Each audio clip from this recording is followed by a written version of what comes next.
Good afternoon. My name is Delicia McCann. I am a senior BSW student. I will be graduating in May and starting the MSW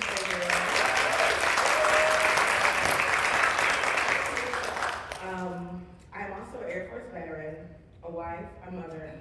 Those roles have shaped not only who I am, but how I show up for others every single day. When people ask me why I want to work with children, I give them the same answer every time. I want to be the social worker I needed. I know that sounds cliche, but I also know deep in my bones that couldn't be closer to the truth. Let me tell you why.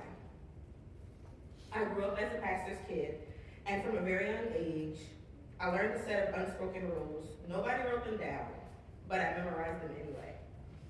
I was told you're not supposed to cry. Crying is a sign of weakness. I was taught children are supposed to be seen and not heard. And I was encouraged to accept every invitation or assignment that was given to me because it would build character and build experience. Now, those lessons may have been well intended, but here's what they actually did.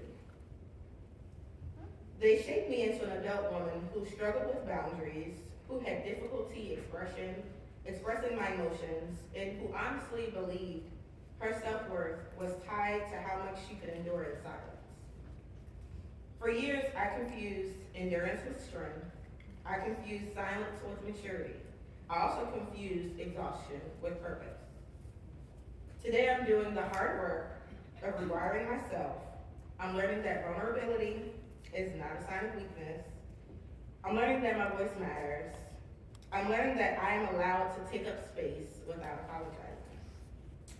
That personal journey is what fuels my passion for social work, especially with children, because I want children to understand something I had wished I had known much sooner. Your environment doesn't determine your destiny, not your zip code, not your family struggles, not what other people call you. I want them to know that even if you don't feel supported at home, even if they don't always know how to show up perfectly, Ms. D is here no matter how they show up. As a school social work intern, I have had the privilege of meeting some truly exceptional children. I affectionately call them Miss D's babies. Now, while I can't officially say they're my favorites, between me and you, they definitely are. I check in on them every time I'm at the school. I look in the hallways, I remember their stories, I notice when they're quieter than usual. I speak life into them, I remind them of their worth. I help them understand this one thing. It's never about what people call you, it's about what you're answer to. Because children are listening, even when we think they aren't. They're watching, especially when we think they aren't paying attention. And sometimes all it takes is one consistent, caring adult to change the trajectory of the child's life.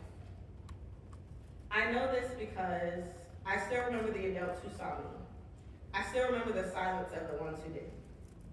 My goal as a future social worker is simple: to be the safe space, to advocate, to empower, and to remind children every single day that they are seen, they are heard, and they are more than the circumstances that they were born into.